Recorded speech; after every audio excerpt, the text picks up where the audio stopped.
Knock it off. What did I do? All right.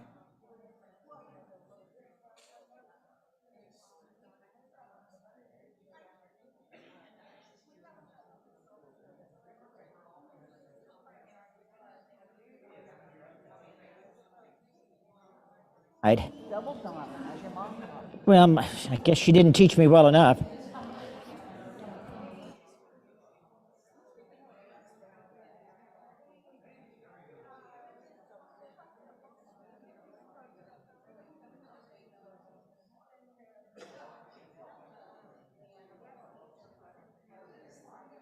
I mean, who's going to turn it on?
Good afternoon.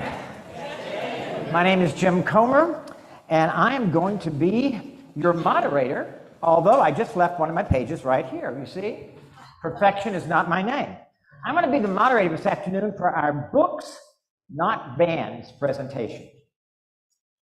You know, if someone had told me 20 years ago that Texas would be banning books in schools and libraries, I would have told them that they were crazy. That cannot happen here. That's the kind of thing that happens in Hitler's Germany, or Stalin's Russia, or Mao's China. Not here. I mean, I realize it still goes on in the world today, in Iran and North Korea, Saudi Arabia, Myanmar, Cuba, but not in Central Texas. Really? Yesterday, I went to my good friend Google, and I looked it up. And can you turn the light up a little bit for me? I'm having a little more light would be great. And what I found is that Texas has done it again. We not only lead the country in number of cheerleaders per capita, well, we do. We also lead the country in children without health insurance, in mass shootings, and now we are number one in book banning. Naturally, Florida is number two, but they're not even close to us. Most of the banned books have to do with just two subjects: talking honestly about racism and LGBTQ issues. Now, when I was growing up gay in Atlanta in the early 60s, they did not ban books about gay issues. There weren't any. I thought I was a freak of nature. Now, we've come a long way in the 60 years since then. But suddenly, the culture warriors on the right want to turn back the clock and put a chokehold on freedom of speech. And we need to stand up to them and fight back. That's what our speakers are going to talk about today. Each of them will speak for about 20 minutes, and then there will be time for questions from you. So if you've got questions, we want you to ask them. We got a lot of cover today, so let's get started. Our first speaker is Mr. James Talarico, sitting right over there. I have gotten to know him over the last couple of years and have really come to admire him. James grew up in this church, and the values that he learned here, he's now taking to a wider world. After earning degrees at the University of Texas and Harvard University, James taught English in a middle school on the west side of San Antonio. James, when I graduated from Trinity University, my first year out, I taught English in a middle school in Los Angeles with mixed races. And you and I both survived, didn't we? And we learned a lot as a result. James learned the needs of public school teachers and students firsthand. Then he served as Central Texas Executive Director for Reasoning Mind, an educational nonprofit.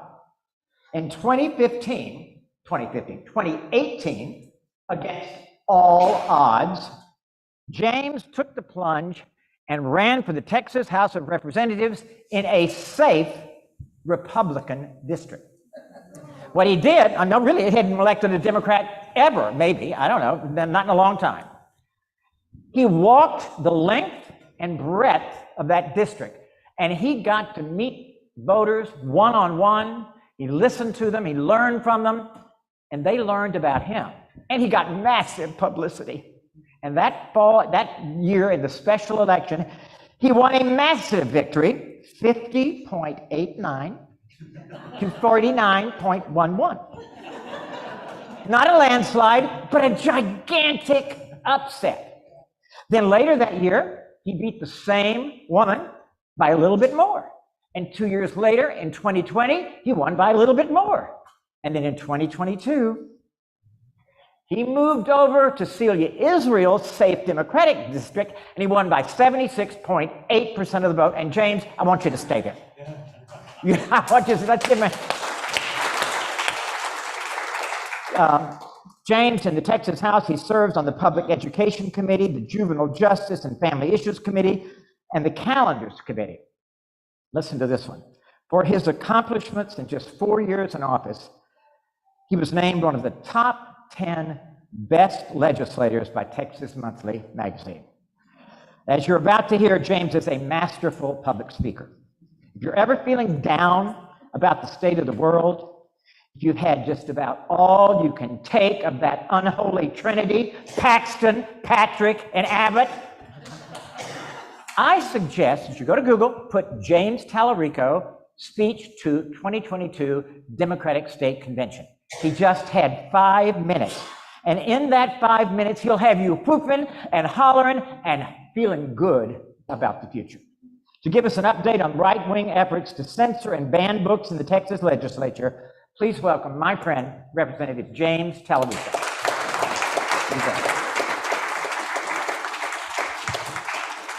Well, that was an impossible introduction to live up to. I just spoke the truth. Very kind. And honestly, I've come here not just to give an update on the censorship and book banning bills working their way through the legislature, but also selfishly to feed off of your energy and your hope, which I think we need in this state this morning, maybe more than ever before, given what happened in Allen, Texas yesterday, what happened in Brownsville, Texas this morning. And so I'm so thankful that I can be here with the people I love in a space that I love, that has always brought me comfort when I'm feeling heartbroken, which I am this morning. You know, this entire legislative session has been about protecting children. Republican politicians are banning books in the name of protecting children. Republican politicians are discriminating against LGBTQ people in the name of protecting children. Republican politicians are banning drag queens in the name of protecting children. But those same Republican politicians, my colleagues, some of whom are my friends, won't lift a finger to address the leading cause of death for children in the United States of America, which is gun violence. There is a bill languishing in committee that would raise the age to buy an AR-15 from 18 to 21. It's a bill that would have prevented the massacre of 19 babies and 2 teachers in a classroom at Robb Elementary in Uvalde, Texas, not even a year ago. Those families from Uvalde who lost their children drove 160 miles to the Texas Capitol. They waited 13 hours to testify for that bill, carried by the state representative from Uvalde. And that bill is languishing in committee as we speak. Tuesday is the last day to vote that bill out of committee. So I hope that when you go home after church, you have called your state rep, which might be me since I represent this church and some of you. Call your state senator, donate to an organization like Moms Demand or Everytown that are working on these issues and that are calling state reps around the state, but take some form of action because we have until Tuesday to get a vote on that bill. And we, at the very least, owe that to the families in Uvalde and to the families in Allen, Texas. Yeah. What's the bill number? I will get you the bill number, but it's Representative Tracy King, and the bill is in the Youth Safety Committee in the House. The chair is Representative Ryan Guillen. The hashtag is 21 for 21. So if you search that hashtag. 21 for 21. And some of you are already involved in that movement, and I'm deeply appreciative of that, but we have to push a little further if we're going to get this bill a vote by Tuesday. I just want to make one more comment about this, and then we can get to censorship.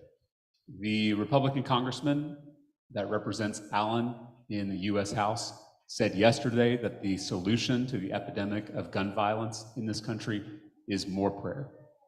More what? More prayer. Now, I, like many of you, believe in the power of prayer. I think prayer can change lives. I think prayer can change the world. But there is something profoundly cynical about asking God to solve a problem that you're not willing to solve yourself, right? And as Dr. Jim would tell us, God moves and works through us. God has no other hands but our hands.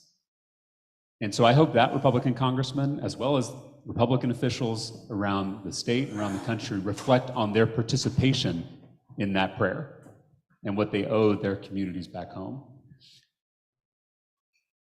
I want to talk about these censorship bills.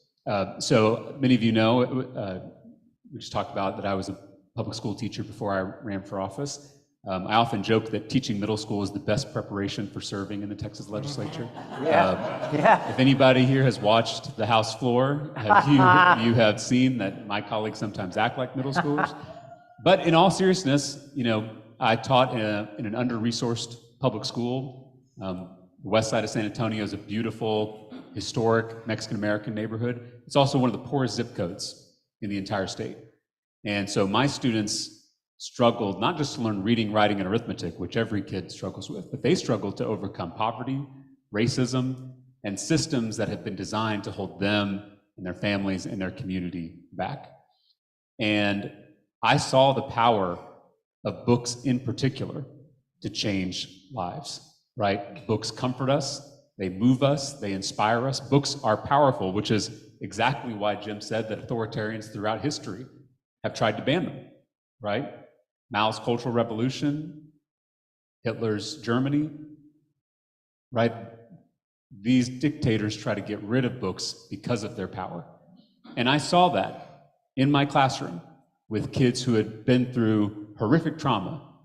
They found deep comfort and healing through books that often spoke to that trauma, whether it was racial discrimination, whether it was discrimination against LGBTQ people, whether it was sexual assault or rape. Books were able to transform young lives in my classroom, and books were able to do that in every classroom across the state of Texas. And so it's deeply offensive to me when a representative, like Representative Jared Patterson, brings forward a bill like HB 900 that would seek to ban certain books from our classrooms. I want to walk through what the bill does. I want to walk through the different problems with the bill and give you a status update about what we've done so far, because there is good news. We have, although the bill is not dead, the bill is weakened, I'll say, which is sometimes, as you know, a progressive in the Texas legislature, the best I can do with the numbers that I have. So the bill seeks to go after vendors, which anybody who's not familiar with book publishing, book vendors, those who sell books to libraries, are the middlemen, right? The publishers know what's in the book.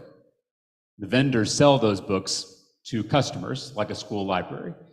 So the fact that the bill is going after vendors is kind of weird, because the vendors don't often know what's in the book, right? It's a little like a grocery store being in charge of the nutritional information on each item of food. Grocery store just sells the food, they don't make the food.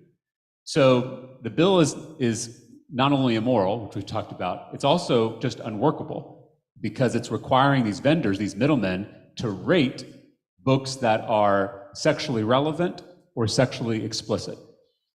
Now, that leads me to the second problem in the bill, which is that those terms are not defined well, to say the least. And in many cases, the definition of sexually relevant or sexually explicit is so broad that it would include many classics that are cherished in classrooms around the state. And I brought this to the bill author during the Public Education Committee hearing a few weeks ago. And the book that I use as an example is my favorite book, which is Lonesome Dove by Larry McMurtry, perhaps the greatest Texas novel of all time. Some of you may have read the book, Pulitzer Prize winning book. Some of you may have seen the miniseries, which came out the year I was born in '89, one of my favorite miniseries. And so I told him that that book, that Texas classic, includes scenes that involve sex with a prostitute and involve sexual assault, rape. There's a terrifying and horrific scene near the end of the novel where one of the main characters is sexually assaulted by 4 men. Some of you who are familiar with the story know what a powerful and disturbing moment that is in the book. And so I brought this up to the author of the bill. His first sin was he admitted that he'd never read Lonesome Dove, which I have to say, as a Texas politician, should probably be grounds for removal from office, I think. I don't begrudge him that. There are many books I haven't read, but he admitted he hadn't read the book, but I explained that there were these scenes in the book. And I said, let's walk through your definition. To be defined as sexually explicit under his bill, it has to be two things. One, it has to be sexual conduct, which, as he defines it in his bill, is really any sexual conduct, including sexual contact, which could include kissing. So it's got to be sexual conduct. The second is that it's got to be patently offensive, which is depending on who you're talking to, depending on what community you're in, what is patently offensive and what is not can change. And I explained to the author of the bill that oftentimes books should offend, right? My Republican friends always like to talk about how we don't want to raise snowflakes. And I agree. We want kids to be prepared for the issues that they're going to face when they walk out of our school door buildings, right, at the end of their high school graduation. So the fact that it has to be sexual conduct that is patently offensive opens us up to a lot of things. And I asked him point blank, is sex with a prostitute offensive to you? And he said yes. And I said, so that means that under your definition, Lonesome Dove by Larry McMurtry would be banned from school libraries across Texas. And he confirmed that may be the case. And so that got a lot of coverage. Texas Monthly covered that interaction, San Antonio Express, the Houston Chronicle. Suddenly people were really concerned, because when it was books about gay kids, a lot of folks didn't care. But now we got a book about straight cowboys, and suddenly it's a problem, right? And that was my point, was that you may think that these bills are going after a marginalized community you don't care about, but it's always going to hurt your community too, right? That's the whole meaning of being in solidarity with one another, is what hurts you also hurts me. And so we have, I'll come back to what we've done on that definition, but we've done a lot of good work on that definition with the current version of the bill. And so the last part of the bill, we've got the vendors, we've got the definitions. The last is the process. And this is not, in the current version of the bill, not a local process, which is what I think we need, right? If there are concerns about a library book, that's okay. Local communities, which include librarians, right, who are trained to be able to determine what's age appropriate and educationally suitable for kids. It includes parents, it includes teachers, it includes students, and it includes elected school board trustees. Almost every school district in Texas already has a process for challenging and questioning books in the library and determining if books should stay in the library. I'm not saying that some books aren't age appropriate. I'm not saying we shouldn't look at some books. And my problem is that this bill that's currently moving through the legislature doesn't have a local process. Instead, it is a top-down process where the state legislature is acting like the school board of Texas, where we're setting a vague standard or mandating that vendors don't even sell those books to librarians, don't even give librarians the chance to evaluate and consider those works. And so we are forcing this from the top down instead of supporting local communities to do this from the bottom up. So definitions, vendors, and the lack of a local process are really the key problems to the bill. So the work that we've done, so the bill came through committee after that interaction and that kind of public outcry about Lonesome Dove. I was able to meet with the author and talk about how we can improve his bill so that it's not, frankly, embarrassing for us to pass a bill through the legislature that would ban classic works of literature. And so what we were able to do was get some key amendments in the bill. One is language that would say any kind of removal of books cannot be discriminatory. So you can't make a decision about removing a book based on the identity or background or beliefs of the author or the characters in the book. So that language now exists in the bill that is moving. Again, I want to clarify, I wish the bill wasn't moving at all, right? But I can only do so much as a single legislator. So my job, my moral obligation, is when a bill has the votes to pass, is to make that bill less dangerous, less harmful, right? We're talking shades of gray here, not black and white, which is often the troubling part about working in politics. So we've added non-discrimination language. The second, which I think is really important, is we provided guidance to the book vendors about how to come to their conclusions regarding these definitions. And we created a 4-part process. I won't go through each stage, but basically what it does is it says the book vendor has to evaluate the work as a whole, right? So 1 paragraph, 1 page. Lonesome Dove is 900 something pages, right? And we're talking about a few paragraphs here and there. So now the bill says just a single paragraph is not enough to get a book banned, right? It's got to be throughout the entire book.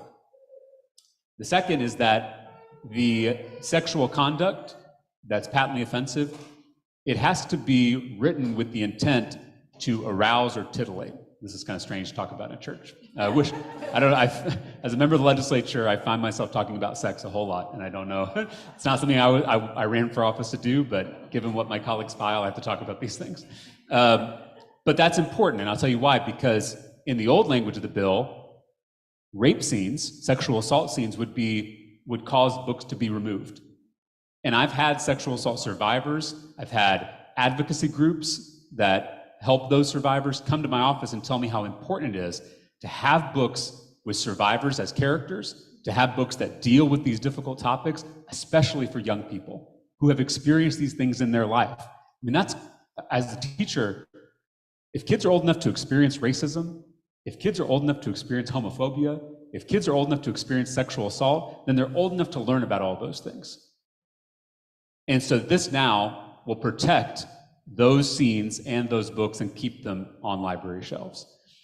I think and I've told the author, I don't want Playboy magazine or Hustler magazine in school libraries, and no one does. There's been this moral panic about pornography in schools.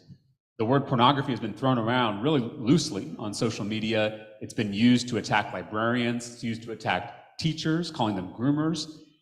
I asked the bill author, why does the word pornography not appear once in your bill?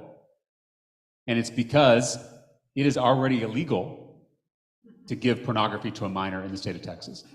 If someone's giving pornography to a minor, don't call your state rep, call 911. It is already illegal and you should alert law enforcement. And so my goal was, if you're really trying to keep pornography out of school, which is already illegal, then I'm happy to help you bolster that. But what I'm not here for is for you to use vague and overly broad definitions to ban classic works of literature or literature that features ideas and characters that you have a problem with, particularly characters and author of color, characters and authors from the LGBTQ community. So those were the changes that we were able to make to the bill on the House floor through amendments. I still voted against the bill. I still dislike the bill. I still think it's a bad, dangerous bill. We still haven't fixed that vendor part. We still haven't put in a local process. So for those reasons, I think the bill should still be opposed. But I'm hopeful as it works through the process, we can still address some of those concerns. The bill has passed the House, so it has now gone over to the Senate. I'm having conversations with senators about the problems with those processes. You know, the Republican Party used to champion local control, right? They used to believe that local communities could decide for themselves. And I agree. Now I'm a Democrat singing their old song, right? That local control is paramount. So I'm still hoping that there are enough conservatives, true conservatives, in the state Senate that will hear that message and will help me address that process. And here's why I'm a little optimistic, not a lot optimistic, but a little, is because the Senate's version of the book banning bill that came over to the House and is not moving had a local process. It didn't do the vendor stuff. It wasn't top down, it was bottom up. So that makes me hopeful that there is some room over there to have that conversation. I know that was a lot, and we just went through a lot of the detailed policy of it. So I want to open it up to questions you may have, something that's not clear about the process, about the policy, would love to do, or if you just have a comment, would love to hear that too. When does it have to come back from the Senate? And I mean, what's the last date that it could possibly pass? Yeah, great question. So there are key deadlines in the legislative process. The House bill deadline to hear House bills is this Thursday at midnight. The Senate deadline is at the end of the month. I can't remember the exact date, but it has a lot longer than House bills. So the House bill has passed, so it's over to the Senate. If they make changes, then it would come back over to the House for us to concur with Senate amendments. But if no changes are made, the Senate could just pass the House version as is and send it to the governor's desk. So that's why I'm hopeful they'll make changes. We would get a chance to approve it, and then it would go to the governor's desk. I honestly, I feel a lot better about the bill today than I did a few weeks ago because of those changes I mentioned, right? Evaluating the work as a whole, protecting scenes about sexual assault and rape, and having that non-discrimination language. So that the bill has gone from horrific to bad, right? And honestly, those are the difficult, I talk to Dr. Jim all the time, but those are the difficult decisions I have to make given the context in which I work. But that's progress to me. It may seem messy, and I've got supporters of mine who are like, how can you be working with this author on this bill? And I have a moral obligation to do harm reduction. It's not glamorous. It's not, doesn't make for great social media fodder, but it's the necessary, ugly, messy work that you have to do in the minority. Stacey Abrams once told me, I was on a Zoom with her. She was the minority leader in the House of Representatives in Georgia before she became Stacey Abrams, right? And she said, the job of the minority is to lose in the best way possible. It's kind of depressing, but it's the truest thing I've ever heard about serving as a Democrat in the Texas legislature. Yeah? Any vendors testify on the bill? No, and that's been a frustration, and I have tried. They tell me it's because they don't have representation, meaning they don't have a professional lobbyist, but this is my major concern. And the other fear I have is that these big vendors, let's take Amazon, who is a vendor to school libraries.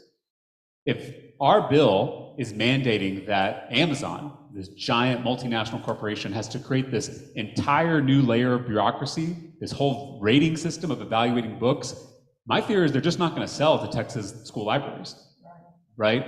There will be some vendors who do, but my worry is that the vendor piece, because it's so unworkable, the goal, and I don't know if this is the intent, I try not to assume worse intentions, but I worry that maybe the goal of that is to just slow down the number of books that get sold to school libraries. But that's why I want those folks to testify.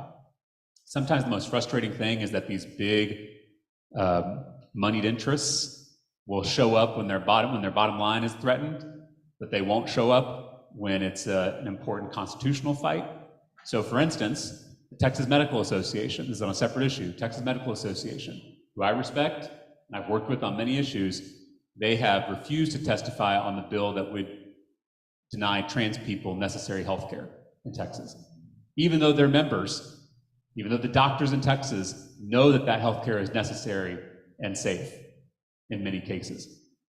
And TMA has stayed silent on that. And so there are people playing politics with this. The Texas School Board Association supported the book banning bill. So if you got school board members that you know that are a member of TASB, I hope we call them out, right? And I called them out, and they told me it was politics. And I said, it's our job to put kids over politics. And I have their back against vouchers, against efforts to privatize and defund public education. I have TASB's back. But when I'm fighting the book banning bill, I looked around that committee hearing room and I was all alone. I didn't have any of our friends, any of our groups. And I know some of the teacher groups, they have not been as vocal as I'd like them to be too. And I say it as a former teacher union member myself. So I don't mean to be, it's May in the legislative session, so I'm feeling frustrated, but these groups that have a lot of power and a lot of influence, they may say they're opposed, but if you're not showing up in that committee hearing late at night when this is happening, then your support doesn't mean that much to me. So if you're part of any of these organizations, I hope you reach out to your leadership and ask, what exactly are you doing? What position have you taken? Have you testified against these book banning bills? Because again, they come for some of us now, they're going to come for the rest of us later. Kim. I think this is related, but the whole 10 Commandments in the classroom thing, which you spoke so eloquently to in a hearing. The whole thing about coveting thy neighbor's wife, and what you just said about book banning and the sexual, so if that passes, does that make the 10 Commandment thing not allowed? Because Well, Tammy, our curriculum is going to be a lot more simplified when it's just the 10 Commandments, okay? So we won't have to have all these discussions. Yeah, so Tammy, some of you saw that there's a bill being pushed through the legislature to mandate that every teacher in Texas put up a copy of the 10 Commandments. Not a copy of the Constitution, a copy of the 10 Commandments in every classroom in Texas. And I went round and round with the author last week on that issue. You know, back to our first topic of conversation, I had a teacher from Houston call my office in tears, and she said, "Can that poster of the 10 Commandments stop a bullet? Because that's all I care about." So again, back to the legislature not addressing real issues. But yes, I have the same concern about the sexual content that's in the 10 Commandments. And that's not even talking about the fact that slavery is mentioned in the 10 Commandments, right? Not coveting thy manservant, right? Thy neighbor's manservant. So, and I say that as someone who, the 10 Commandments are important to me. And I walked through with the author why the Texas legislature doesn't live up to the 10 Commandments, right? Thou shalt not kill. The legislatures refused to outlaw the death penalty in this state, even though they're given multiple opportunities. Thou shalt keep the Sabbath day holy. We worked yesterday, on Saturday, on the House floor, violating that commandment. Thou shalt not commit adultery. Do we need to even, right? And the most important, the second commandment of not creating idols. And I said, this bill is idolatrous, right? You are out of these two tablets, you're creating an idol to worship, instead of worshiping the God behind those two tablets, the God that can be seen in every Hindu student, every Buddhist student, every atheist student in the classroom. So, you know, all these bills, to me, are tied together because they all come from the same Christian nationalist ideology, right? And it's incumbent upon us as Christians to speak out against that. And that's what I tried to do yesterday. It's what I've tried to do at every hearing this session, because Christofascism is a perversion of our faith. And this Christian nationalist movement is not just trying to take over our democracy, trying to take over our country, they're trying to take over our religion. And that should be deeply offensive to every single person in this room. Yes, Is that 10 Commandment bill likely to pass? I'm working on it. It has not been voted out of committee yet. Yes. On the Ten Commandments subject, I worked in Kentucky for a while, and they passed a bill similar, but they forgot to say how big the poster had to be. So teachers were putting up things like this big, and there they are. And I noticed in the Texas bill, they said, oh, it has to be a certain size, I believe. And the second thing was there was a legislator, I believe, who said that he thought this would help with classroom management. Has never spent a day. That's right. Teaching. That's exactly right. That's exactly right. And the sad thing is I have a bill that hasn't gotten heard on the House floor yet that would allow the school safety allotment, billions of dollars, to be used for classroom management training for teachers, right? To actually help teachers manage their classroom. That bill is not moving, but a bill putting up a poster in a classroom is supposed to address classroom management. So again, it's the mixed up priorities in that building. I told the bill author that any religion that has to put up a poster to prove its legitimacy is a dead religion, right? I think I stole that from Dr. Jim, but that's absolutely true. And I fear, as a Christian, as a member of this congregation, as a seminary student, that the indirect result, the unintended consequence of this 10 Commandments bill is raising an entire generation of atheists. And I hope that these authors reckon with that consequence. I'm worried about the number of people who are so disgusted with organized religion that they're leaving it entirely, throwing out the baby with the bathwater. I think that's bad because I think human beings need faith of some kind, and they need a community of faith that they can wrestle with violence and trauma, right, where they can help heal the world. This kind of bill, these kind of Christian nationalist policies are pushing the next generation further and further away from religion, which is a travesty and a tragedy. Yes? Since we're talking about resistance today, what are the consequences of both of those bills for not complying? Because for example, with the Indogni Trust, they're now, I'm an elementary school principal now, so they're showing up to take pictures of the posters like in our office. They've been asking principals to pose with the posters, which we've been denying, but like it's coming around. So if the bill passes and it's my school, what is the legal repercussion for example, refusing to post them in cover? I'll have to check on the enforcement mechanism in this bill, but we've seen that they have been creative about how to enforce some of these radical policies. We've talked in this sanctuary about the total abortion ban that was passed by the legislature and the creation of bounty hunters that will go after women who try to access their constitutional rights of reproductive freedom. So, this bill that they're working on with the Ten Commandments, they're going to ensure that it's enforced. They can do that through funding. They can do that through denying a teacher their certification or their ability to teach in a public school. And so it depends on what version gets passed out. And I should say there are multiple Ten Commandments bill. There's the Senate bill that's being pushed by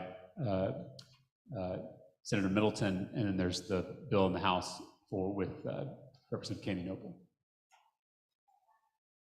Yes? So with 3 weeks left, what can we do? Like, what would be the biggest impact right now with all these education bills? Yeah, so this May is probably the most dangerous time at the legislature because in many ways we're able to delay and hold things back in February and April, February, March, and April. But once we get to May, that's when the dam breaks a little bit, and these bills that we've been holding on to, delaying, finally make it to the House floor.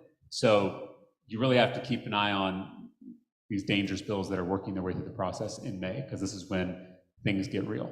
So if you haven't already, as I mentioned earlier, calling your state representative, your state senator, if you haven't already called the Speaker of the House, the Lieutenant Governor, and the Governor's office, because those last two are statewide elected officials that answer to you as well. If you haven't done that, make sure you do that. If you're not already signed up with a group that's doing work on some of these issues, I see Texas Freedom Network as someone's wearing a shirt down here. Texas Freedom Network is one of the best groups doing work on religious liberty issues, on some of these unconstitutional Christian nationalist bills that are coming through the process, as well as the anti-trans bill that's trying to make its way through the House floor. We've delayed it twice, but might be coming to the floor at the end of this week.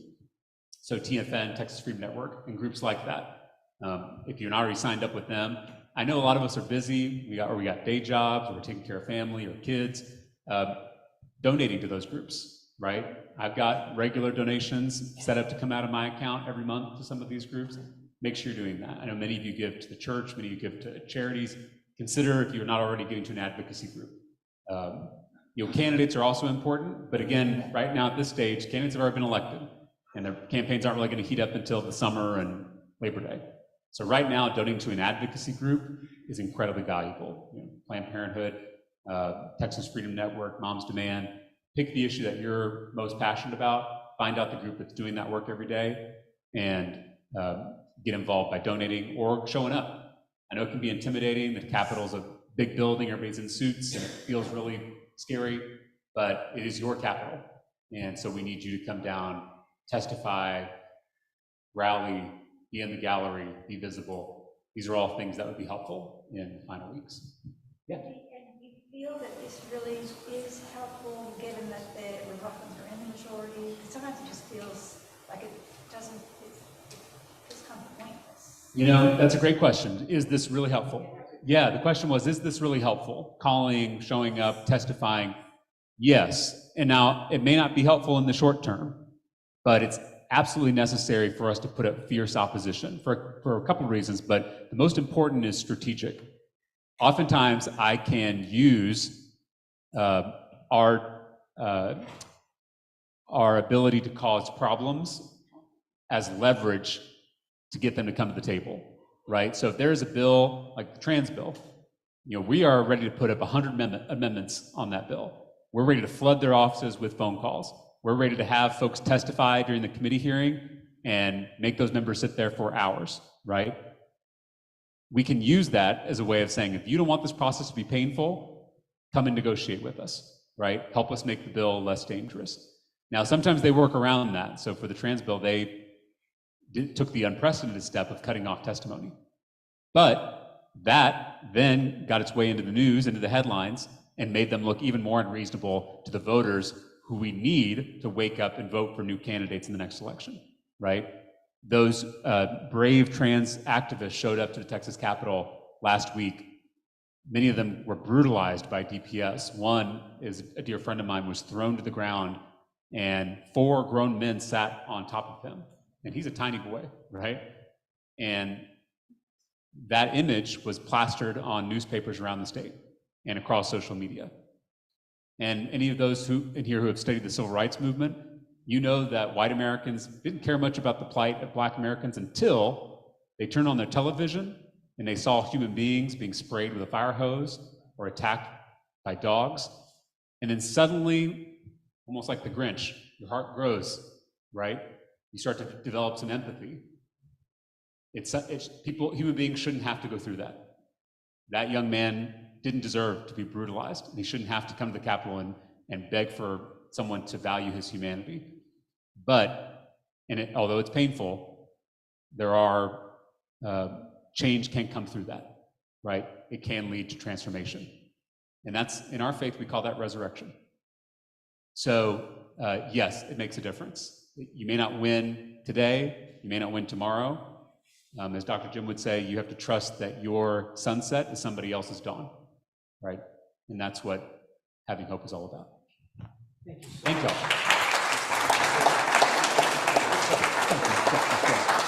He lived up to my introduction, didn't he?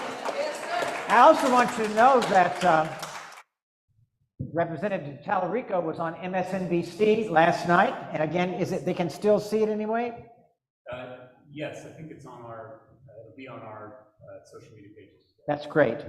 Now, I'm going to try to do this for each one. The thing that touched me, so many things touched me, but what got me was what you said at the beginning. The folks from Uvalde drove 160 miles, waited for 13 hours. So what will Jim Comer and what will other people in here do in this next week? Well, I'm telling you right now, I guarantee you I will call my Williamson County legislators, senator and representative, and I will be on top of what's going on this week. And I know that I'm looking around at faces who will do the same thing. Thank you for that so much.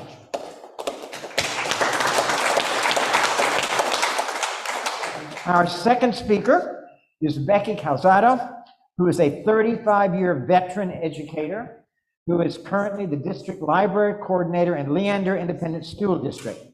She's a school library advocate and a recipient of the American Librarians Association Intellectual Freedom Award, the American Association of School Librarians Intellectual Freedom Award, and the Texas Library Association's Libraries Change Communities Award.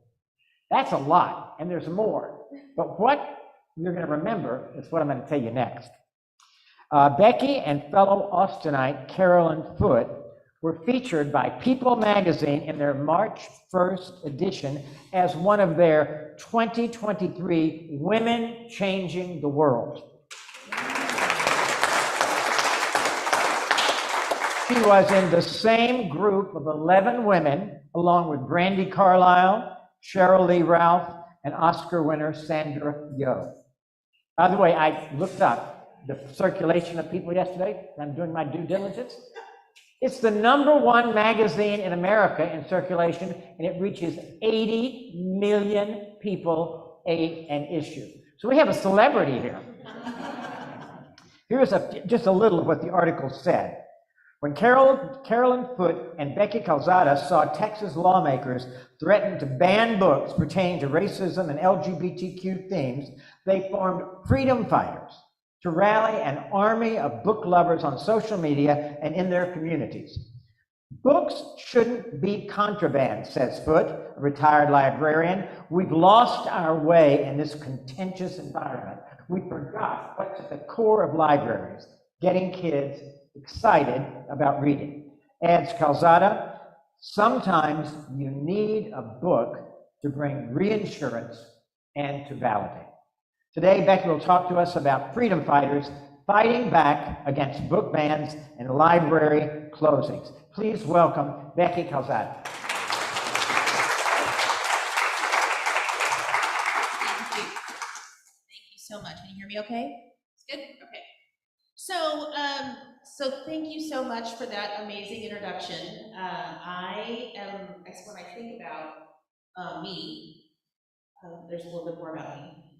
I grew up in South Texas. I'm a first generation high school, college graduate. Both of my parents immigrated to this country. My mom was invited by an ambassador in this country at the age of 15 to come to this country and to start a new life, and my grandmother let her go. And it obviously was a life-changing moment for her. My dad was born in Mexico. His mom is actually a citizen here and was born in Mexico, but eventually came, and they both found each other, and of course, you know, then I guess here I am, right? But when I think about my humble beginnings, you know, my parents didn't even get past middle school. And so, but one of the things they valued so much was education, and so public education was a huge part of my life. And so when I see what's happening right now in our public education front, it concerns me deeply because it changed my life. And I see it changing the lives of so many people. And so, I'm just so grateful and thankful to be allowed to come here today to be with y'all. And so just want to share a little bit about, oops, go back. Okay, let me slow down. So I want to share a little bit about what's going on. So before we start, I kind of want to get us on the same page about the terminology, because I'm sure you've heard a lot of things. But these definitions are from the American Library Association, and so we talk a lot about a challenge, and a book challenge is when somebody comes and says, I have a problem with the book. And so it's an attempt to restrict materials, maybe remove, but they're bringing up an issue and a concern about a book, a material. A ban happens when maybe it's gone through that process, or maybe not, and the book is removed, completely removed. And sometimes the removals are done for different reasons. Sometimes it's because of viewpoint, maybe it's because they just don't like the book, but bottom line is it's removed. And of course, when we think about that, we think about the implications, the First Amendment implications and access to information. And so it's really important. And so it is a threat to the freedom of speech and choice, obviously. And there's a lot of case law around students' rights. They don't stop it just because they come into the school. And so we also think about those things too. When a book is requested to be removed, it's for different reasons, and we talk about, you know, redaction, meaning that there might be something in the book that somebody doesn't like. Every once in a while, we'll find a book that has been checked out, and somebody's crossed the lines, crossed a word out, maybe they've covered up an image. I think of the book by Maurice Sendak, the person that wrote, the author who wrote Where the Wild Things Are. Do we know that book? I love that book, it's a classic. So he has another book called In the Night Kitchen. And then there's a picture of a naked boy. And people want to cover up the boy, or they just don't even want the book in there. So when they cover up a picture apart, that's a redaction. Relocation occurs when they say, oh, that book's not appropriate, so we're going to put it behind the shelf, or you have to get permission. You know, and in a library, you're supposed to be able to just go and get, depending, you know, where it is. And of course, just so everybody's clear, we do restrict materials in terms of age groups. And so, for instance, elementary books are only in an elementary library, middle school books accessible to middle school, and so forth, right? But there is a lot of misinformation out there right now because people are saying that we have high school age materials in an elementary library, or that elementary kids can get high school age materials, which is absolutely false. And so a lot of this, the problems that are happening right now come around the misinformation that's being shared too. Restriction, meaning that you can only check out a material if you have a parent permission. And then the last one, of course, removal, when they just completely take it out. I will preface, though, that, you know, sometimes we move books in a school library. We buy hundreds of books a year. When you open a new school building, you purchase thousands of books for a new space. And librarians, if there's a certified person there, has done the work and has gone and reviewed. They can't read every book, but we look at the reviews and they tell us age ranges and that sort of thing too. Every once in a while, something slips through. Many times, more often than not, a librarian will see it and will move it and say, this needs to be in the middle school, not in elementary, because there's supporting documentation that speak to that. Or maybe a parent comes to us and says, I'm not a book banner, and we loved it. They even understand what that means, right? And they say, but I don't know, I just feel like maybe this isn't elementary, maybe it's middle school, and we look at it, and sure enough. And so those are such important opportunities because we want to be partners with our parents, but we also can't know everything. So just as a parent or a grandparent, if you see something that's concerning, you'd go to your teacher, you'd go to your partner in education, and so that's so important. But just to go and say like, oh, it needs to come out. You know, we've seen that happen so many places. And so I'll talk a little bit more about that in just a second. So these are just a few of the headlines that you may have seen. I highlighted this recent one. It's a tweet from our president, because that just occurred. I think he spoke on this, like, was it a week ago, a couple weeks ago? And it's disturbing that we have to think about legislation to address these issues, because it's currently an amendment to have access to information. This picture, these two girls, these are teenagers in our high school. This is actually their sophomore year at one of our high schools, Vandergrift High School. They saw all the book challenges that were happening in our school district, and they did not like the fact that they were not being included, that there was no student voice being allowed, that we were only talking to adults. And so they formed a banned book club, and they actually have an amazing Instagram following. They've got people like authors like Rory Holt Anderson following them, and they read a book that has been banned, and then they post on their Instagram page why they feel it's important, how it connects and how it can help them change or help someone's life be changed. And so they are one of our earliest student groups that formed a banned book club, and they've spoken on CNN, MSNBC, Good Morning America, and they've actually been a light to a lot of students who are wanting to do the same thing. So they've been talking to them and others to, how do you form a club? What do you do? How do you get the books? And so they've been an amazing light. And I will say too, every time a book challenge has come up in our district, they will submit some documentation to our reconsideration committee, which I'll talk about in just a bit, and say, this book needs to stay because, and they to have that student voice in the meeting. Yes, I wasn't sure what that was about. Okay, of course, we've all heard about Llano County. One of the things that was interesting about our school district is that first, the books challenges that started with high school books in classrooms. We'd had an adoption, people were concerned, and so we had to have a whole brand new process. And so I kept thinking, like, are they talking about the libraries? And I was assured that we were not talking about our school libraries. But not a year later, we started talking about the school libraries and those same books in the space. And so at that point, when we started getting engaged, I reached out to our public librarian and said, hey, just checking in. Are you making sure your policies are in order? Are you making sure your advocates understand, your community understands what you're doing? They're like, yeah, but it's not bothering us now. And sure enough, and of course it's not affected our public library in our district, but Llano County's been affected. And when I think about this public library system, which is, what, just a little west of us, that library system impacts 23,000 users because they've got 3 different places. And when this first started, they completely shut off digital access. So anybody that was homebound could no longer get any books, which was massive. And then, of course, when they removed the other books and they made that charge that they were going to shut down the entire system, of course, people showed up, but still, again, yes, our libraries have books, but they also provide services like tax help. They do a lot of workforce development.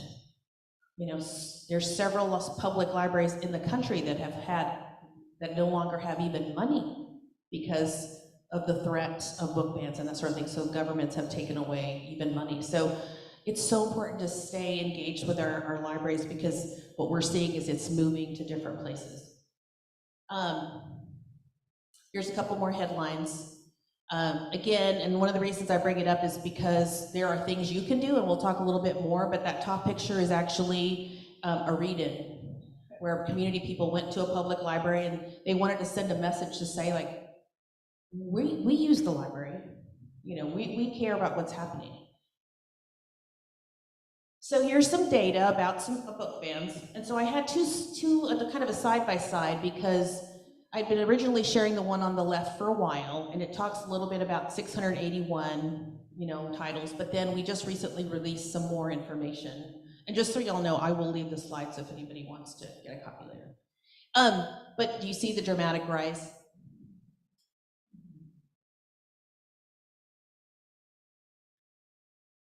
And then it talks about unique titles, and so these are these are unique titles that are purchased, or excuse me, removed. And so specific titles like The Bluest Eye or Cast by Isabel Wilkerson, and it's gone up again this year, and it's not stopping. And one of the things that's especially important to note is that it used to be people would come and talk about, oh, I have a problem with this one book. Now they come in and they have a problem with 25 titles and they bring a challenge for these 25 books all at once. Or they want to do a reconsideration for 120 plus titles like they did in Eanes ISD. And so the reason this is happening is because there are groups out there putting down page numbers with specific information about characters doing these things. I mean, literally they're copying and pasting. And so these other groups are sharing and saying, well, here's how you do it. Just copy and paste this, fill out the form, and they have to remove the book. And of course we don't remove the book right away, but it goes through a process. But the copy pasting of it all is what's increasing the numbers. And what we see and know is that they're not reading the entire book. They're just copying and pasting because they've heard it's bad. And the interesting thing is that doesn't always work, because sometimes what you copy and paste, it doesn't even match, because you probably copied from the wrong cell or whatever, and we've had that, but yet we've gathered people to come together to go through a process that can take, 6 to 10 weeks of a time to get ready, to do the work, to read, to meet, and that time's wasted because they're saying this doesn't even match. We also had a report came out a couple weeks ago from PEN America, which is another group that we follow. So they do a lot of work around the censorship front. And so they mentioned a new report that talks about books being challenged. And one of the things that they talk about is, how 75% of the time it's around organized efforts. So groups are coming together and saying, we want to go challenge these books together because we have a problem with it. It's one particular group of people. And then they have this map, and you'll see Texas is leading the country in the amount of challenges. And again, not surprising, but it's terribly disappointing. Because I as a lifelong Texan, I love my state, but I'm just baffled at what's going on in my state right now, because this is not what I've grown up knowing. It's embarrassing.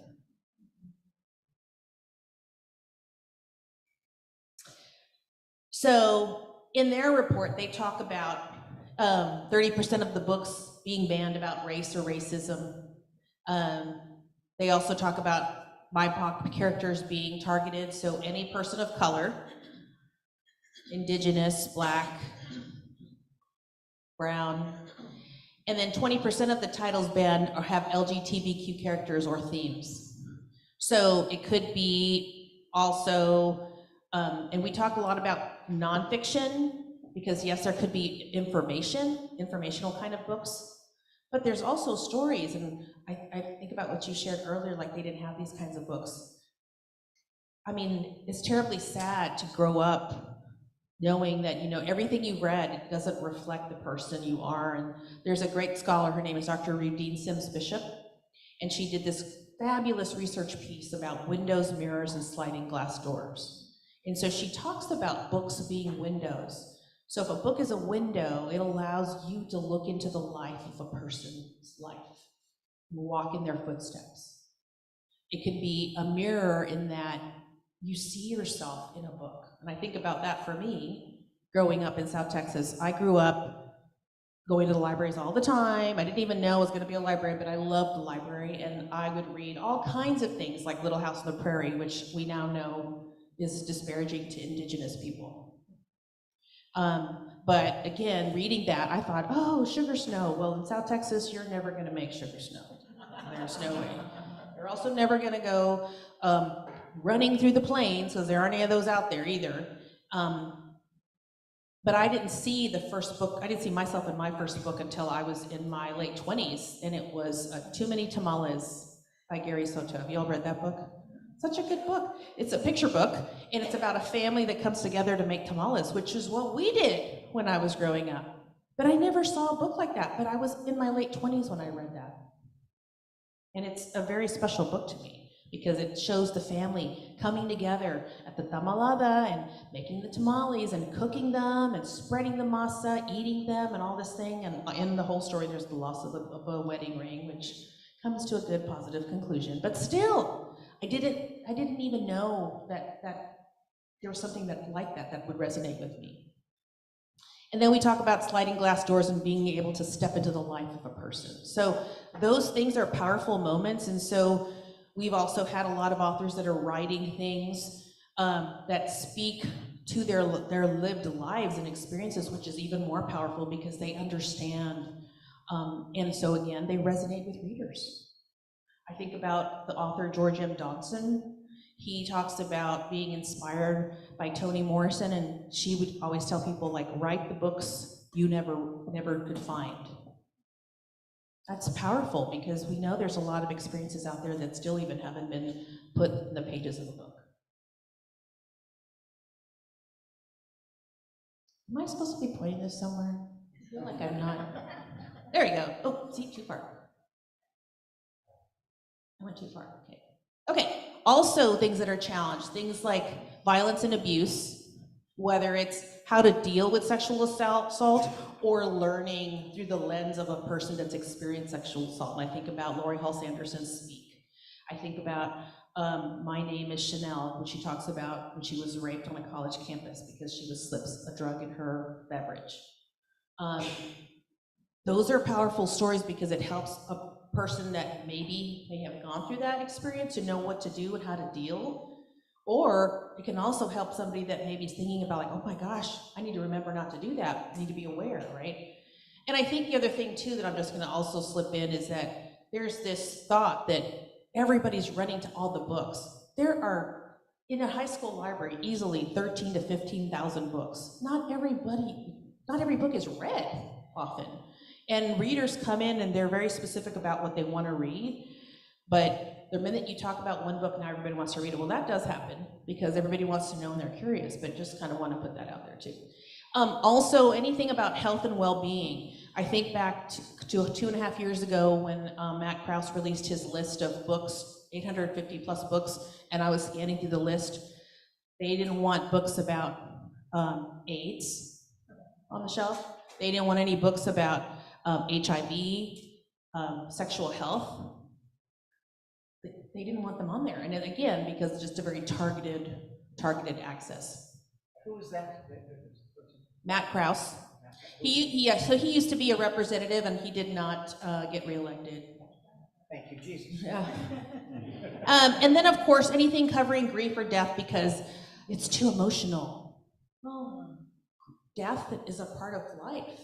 You know, and so, I mean, I understand. I'll read a book about a dog that dies, and I'm like, oh, right, we all, of course, but I think, how do we build empathy? I think that's how we build empathy. That's how we learn how to live through experiences like that, too.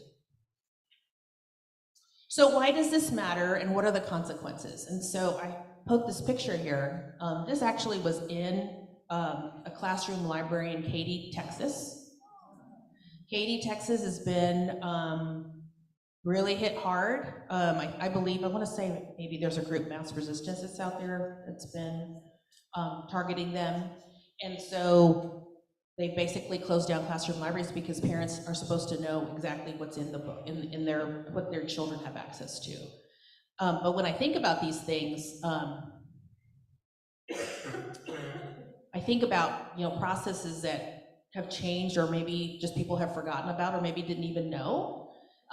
In the past, a parent would bring a concern to the librarian, or they might go to the principal, they're gonna have a conversation. A parent might say, well, still, I have a problem with this book, and so they're gonna fill out a form and submit a challenge, which is fine. That's for the process. What I would say is maybe I might get one a year, maybe one every 4 or 5. I mean, like, it just wasn't often. But people knew that that was the process. Well, for several years, now parents are going straight to the school board. They're reading passages. They're trying to create a viral moment by just reading certain parts of a book and taking things out of context. They are asking, you just have to take the book out, which goes against board policy. Our policies say that books have to go through their due process. Which, of course, if they do take it out, it doesn't ensure the due process. Now, I will say most districts will follow their process, but there's so many places where that hasn't happened. And so where you come into play is thinking about what you can do to support and ensure that those things are happening. So just so you kind of have some background, because I think this is something that somebody we talked about sharing, is a process can take about 6 weeks. 6 weeks, 10 weeks, it just depends on the calendar for a book to go through its reconsideration process, because you have to organize a committee, and the committee representation is usually a librarian, an administrator, a teacher, and community members. So like in our case, in our district, we have 4 people from the community, and they have to be parents of students in our community. So it can't be just anybody. The person that submits the reconsideration is not a part of the committee. They have to write everything down, and then we go through our process by reading the entire book. We share documents like, here's our policy, here's our guiding documents, here's the form that the person submitted, but first we want them to read the book without any background knowledge, anything to cloud their judgment, because it's so important for us that that book gets its due process. Then they have a meeting, and it depends on the meeting, but it could be an hour, 2 hours, but it's on everybody's own time, and it's usually after school, because we got to have teachers can't leave and miss class. And then of course we share the results with the complainant and how it went. We say the vote, we give them the action, and that's pretty par for everybody else too.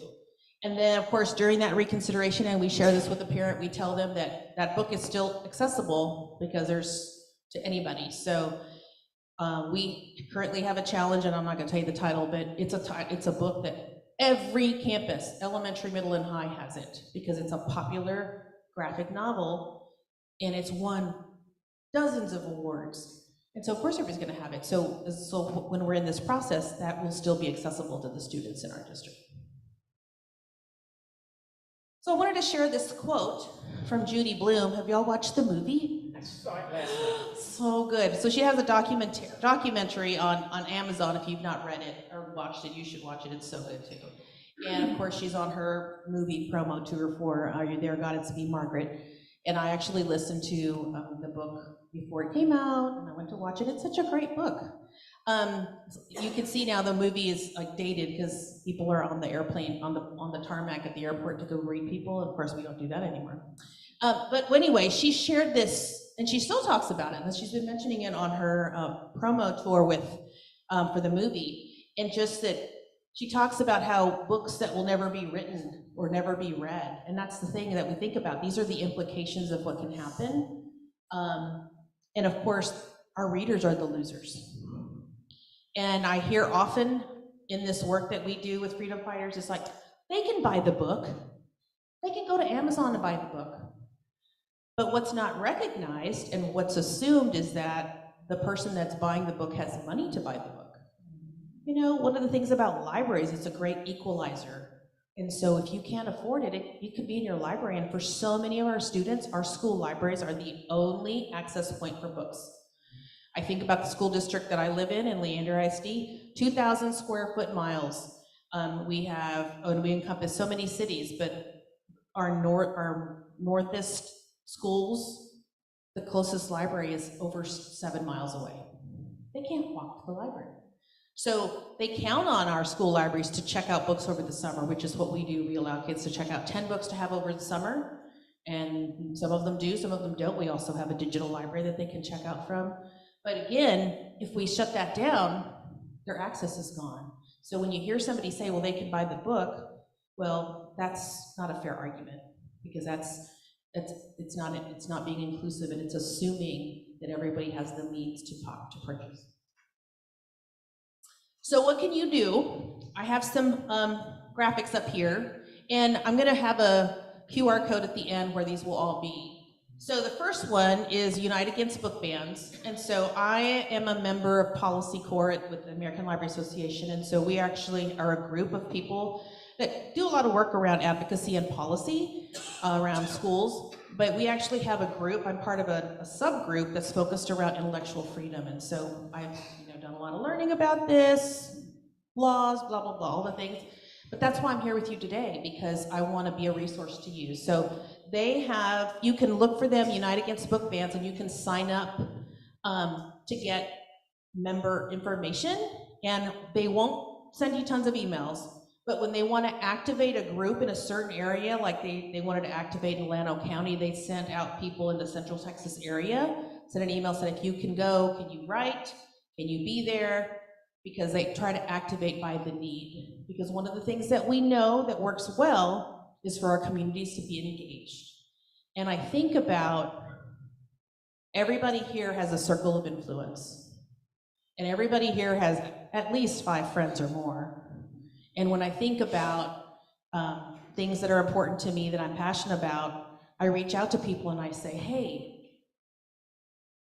would you be supportive of, and we have this conversation, and I say, well, can you pass it on? Can you find 5 friends? Because that 5 friends turns into 25 people before you know it.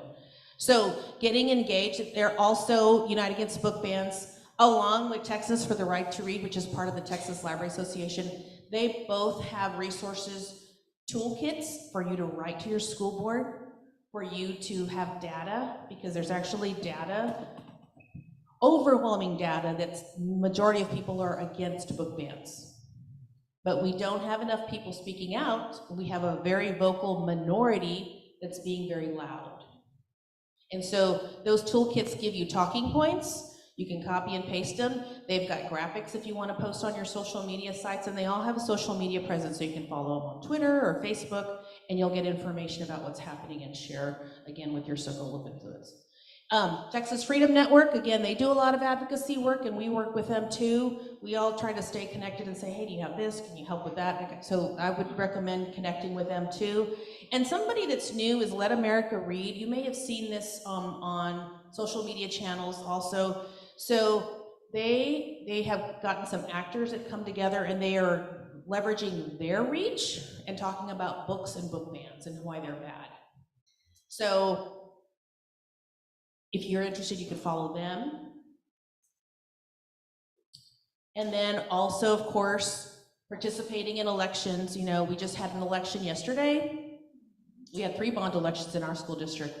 And the last time we had an election, only 1 passed. And there was just a minority that just was, again, spreading misinformation. So I think about other school board elections, and they're in places like Katy or Keller, and people, I think they talked about maybe a less than 5% participation of people that can vote to participate in this election. And so people that are winning are people that have agendas, that are part of that Christian nationalism. So it's so important to get engaged, to vote, get friends to vote, and to vote for people that are pro-public education. And then, of course, school boards. I don't know about all the different school boards here in terms of their support. I feel like they're in the Central Texas area, have been pretty supportive of, intellectual freedom. But it never hurts to just send a letter and say, even a letter of appreciation, thank you for following your reconsideration in your policies, because so many school districts are not following their policies. People are coming in, parents are coming in angry, and it's a very emotional conversation, and so the reaction is emotional too. It's like, let's just take the book out. But we're not thinking about the implications for that removal, because when you start to remove one, you remove another and another. So thanking them to say thank you for following your policies, thanking principals for that too, and librarians. I mean, that would go a long way. One of the things you could do is write a letter to the editor, talking about the different things that are happening, talking about the bills that are trying to be passed right now, or an op-ed when you see something about book banning. And again, those resources I shared earlier, they have talking points that you can use and data too. Of course, support your local school and public library. And by that meaning, like, let them know that you're aware of what's happening and that should they ever need an advocate, to count on you if you feel like that's something you can do, whether it's by writing a letter, participating on their library board, because one of the things that's so important is having that relationship with people. You can't wait till there's a problem to have a relationship, I don't think. I think it's almost a little too late. It might work, but it's better to just kind of build that relationship. And again, like I shared earlier, share book ban information with people in your circle of influence. And read banned books, and I don't mean just read them, but try to read to find out why. Why is there a problem? Because then you can speak to it and say, well, I read this book, and it actually does this, not this. Because again, there's so much misinformation that's being shared about books, and it's just damaging. So, I put some titles up here. These are some kid books. I mean, I say kid books, except for Fahrenheit 451, that's probably more high school older. But one of the things that I think is really good is to try to understand what kids go through. And so these are some great titles that I've read. Words of Fire is actually historical fiction, and it goes back to the time of World War II and how books were being removed, and it tells this story about this girl who was trying to save books. Attack of the Black Rectangles is pretty new. That I read, and it's a story about a boy who opened up a book club book from his teacher, and he's like, why did they cover up these words with black marker? And then he goes to the bookstore and discovers, like, they don't want us to learn this word, and it's just a really innocuous word, and they're just like, but it shows the kids like speaking up to their school board and their teachers and their principals, and helping, it's a good model for agency, because kids are so smart, they know. But they also were like, what's wrong with that? Why do they have a problem? And it really kind of helps to build understanding about, trusting kids, because they know, and they'll tell you if they're not ready. I've seen kids will say, like, Ms. Calzada, this book is just too sad for me. I can't do it right now. Fine. Because libraries are about choice, and we're never ever going to force a kid to read something that they don't want to read. They know. We've got to trust them. So these are just, again, some few. You Can't Say That, that's actually written by authors who've had to endure book bans. So it's a really good perspective. So people like Meg Medina, who talks about, when her book was banned and how she dealt with it. So just a couple of titles. And then the last part is gonna be this wakelet of resources. And as I was thinking, I was like, I need to add that too. But this wakelet's gonna have things like a link to Unite Against Book Bans, a link to Texas for the Right to Read, Texas Freedom Web, so just all these things. So please, use that. And like I said, I shared this, and I'm happy for y'all to share this with anybody if you need to. So.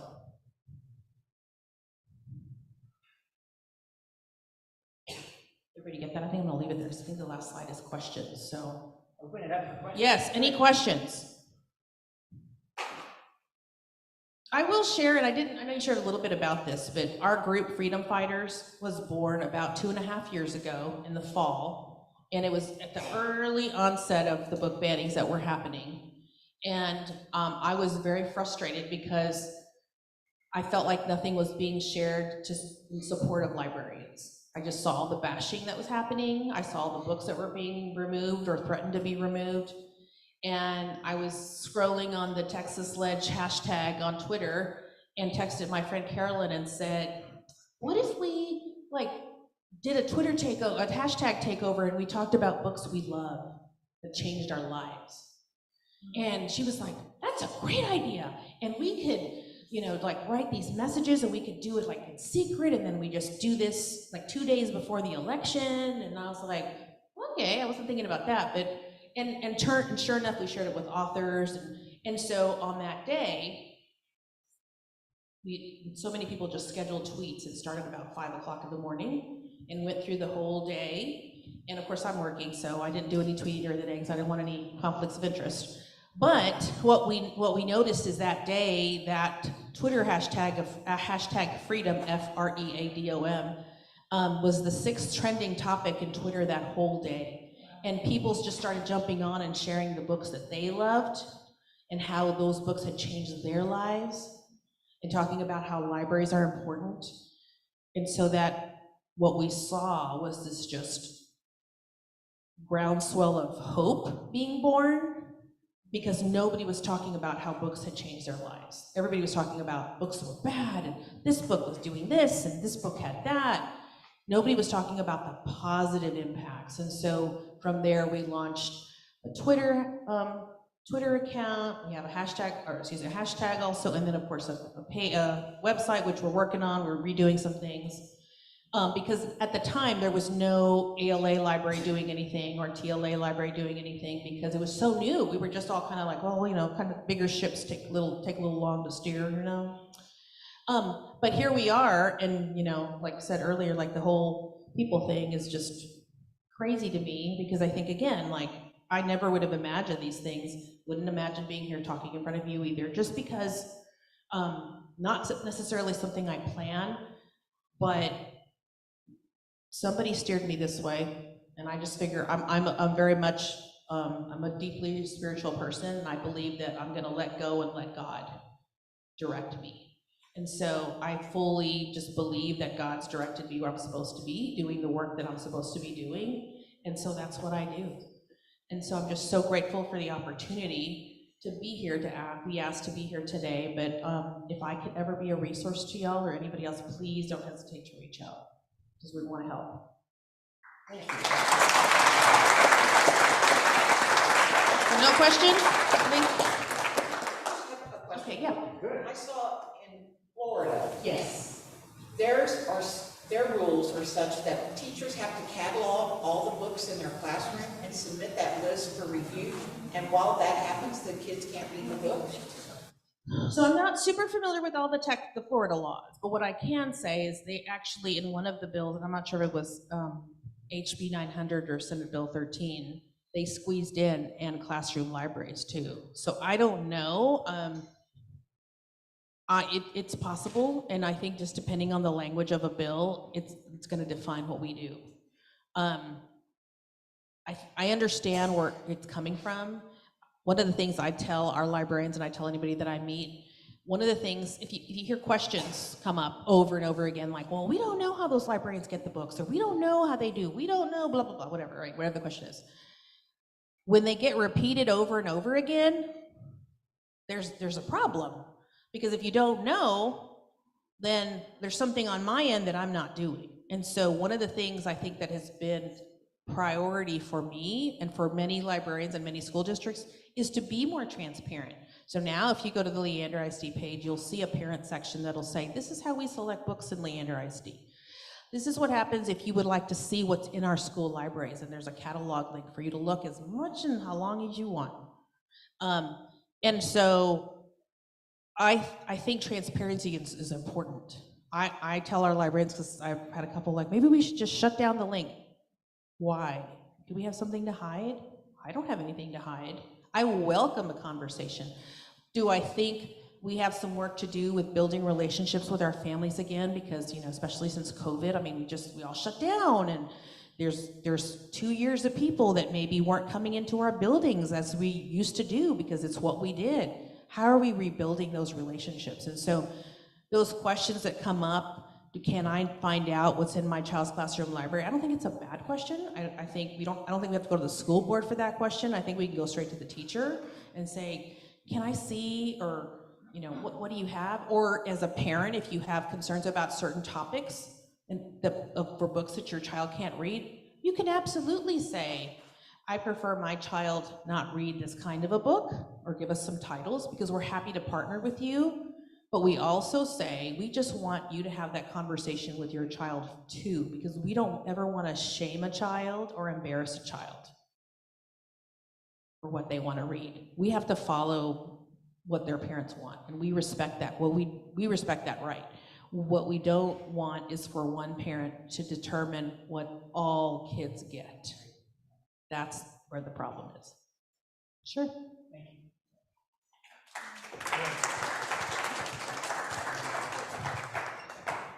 Yep. One of the things I got was especially that you didn't see yourself in a book till you were in your late 20s. I can relate to that. The other thing was Matt, what's his name? Matt Krause, who's no longer in the legislature. Yay. He said, I think I got his list of things he didn't want: assault, grieving, death, terrible diseases, say, like leprosy. That would be the Bible. Right? I mean, the Bible's full of death, grieving, assault, and terrible diseases. By his standards, they couldn't have the Bible in there, right? Anyway, and by the way, I saw it. I can never get the title. Is it It's Me, Mary? The book, Judy Blume's book. It's Me, God. It's a hard title. Hello, God, it's me, Mark. Hello, God, it's me, Margaret. I saw the movie last night. It is terrific. And it was a movie, it's got no cursing, no violence, and no sex. But it was a book that was banned in 1970, many places when it came out. It is absolutely terrific. Highly recommend it. All right, we're going to move on to our final speaker, who is Emerald Belmaris, who was kind enough to step in for Audrey Perez, who was at the Capitol this week, peacefully protesting, and was roughed up and arrested by state troopers during a hearing on trans health bill. Emerald drove up all the way with her boyfriend from San Antonio to be with us today, and we really appreciate your coming.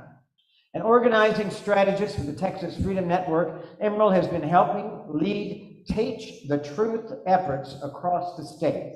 This means ensuring that elected officials pass policy and processes that allow all Texas students to feel seen and heard and represented. It is her passion to continue to advocate for Texas students and help uplift and amplify the stories of the diverse communities that make up the state. Emerald's a 2021 graduate of University of Texas, Rio Grande Valley, and she understands, because she grew up in the Valley, she understands the struggles that her community has faced, from lack of representation in our civil processes to accesses to resources that are necessary to make meaningful change. She joined the Texas Freedom Network in hopes of helping to close those gaps. This means informing and educating the community on issues that affect them, while also empowering them to take action. I asked her yesterday what was the most meaningful experience that she's had in her job so far. She texted me back. She said, "We hosted a sing-in which brought faith voices together to advocate for transgender youth, and there were many different communities that came together to share their solidarity. It was empowering to see people drive from all across the state to make sure their voices were being heard, from children to members of the community to allies. It was beautiful." Welcome so much, Emerald. Glad to have you.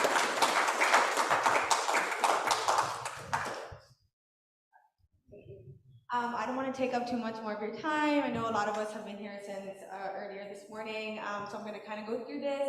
If you have any questions, just please wait till the end of the presentation, and I'll be sure to get to them. So again, yes, Emerald, the organizing strategist for TFN. I have been helping lead the Teach the Truth efforts here in Texas, along with many other of our coalition partners. Really quick context, to talk about why this work I'm passionate about and why I got involved with TFN. So growing up in the Rio Grande Valley, which is a largely Mexican-American population, I never saw myself in libraries. I never saw myself in social studies curriculum. I never knew that my voice mattered, that I had a voice in whether it was at the Texas legislature or in federal elections, state elections, local elections. So it was very discouraging growing up. I honestly, I didn't even know what activism was. I didn't know anything about anything. I chose to be delusional, I think, a little bit.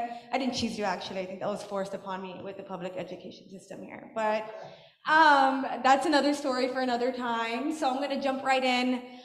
So I'm going to talk a little bit about Teach the Truth, the areas that we've been focusing on and ways you can take action in these specific areas. So for those of you that don't know who Texas Freedom Network is, we are a grassroots nonprofit organization. We try to work with the community to empower them to get involved in the civic process, and also just building a more informed and effective movement in social justice. We focus on key issue areas like religious freedom, individual liberties, public education, LGBTQ+ rights, and reproductive rights. So I'm sure you've seen our name plastered all over Austin.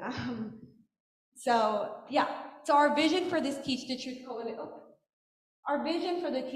Coalition, again, we consist of organizations all across the state of Texas who all kind of have the same goal to make sure that all Texas students feel represented, safe, and heard in their communities, in their local school districts, in their schools. We want to make sure that our students are learning the ugly truths of our past in order to create a better future, one that we don't repeat, the same ugly mistakes, and that we acknowledge the tragedy and the ugly truths of what makes this state and what makes this country. We also want to let people know that we are the drivers of education policy, not of elected officials with a political agenda. So we want to take that back, and this is why we provide you all with the resources and public education you need to start to take action in your community. So these are some of the 3-issue key flashpoints. I left out the Texas legislature, but I'll be talking a little bit about that towards the end of the presentation. But we've been focusing a lot at the State Board of Education. We've been focusing at the local school district level, and we also been focusing on state and local elections, which are extremely important. So we're going to talk a little bit about the Texas State Board of Education. What is it? So the Texas State Board of Education is a 15-member elected body that guide what students learn in the state of Texas.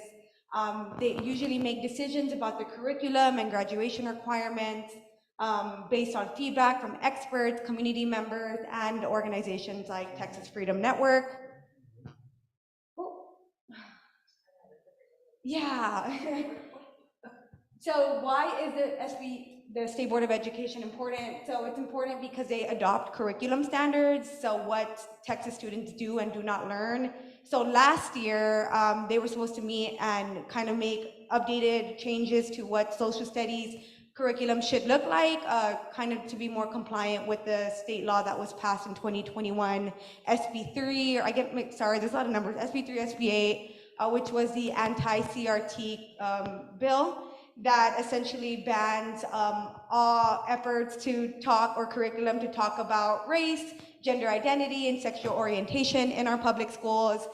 They use a more proper definition. It's any type of curriculum that causes anguish, anger, or shame to a specific gender or race.